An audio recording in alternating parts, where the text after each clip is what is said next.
Here in Bluefield today. Got a terribly bad roof here. You see it before, rust hose.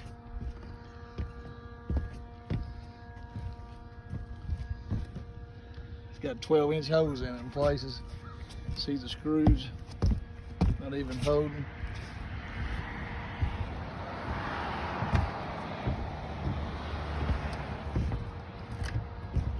We have to rubberize this gutter edge.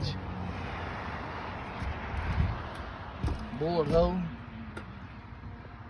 The edge is really rotten. We want to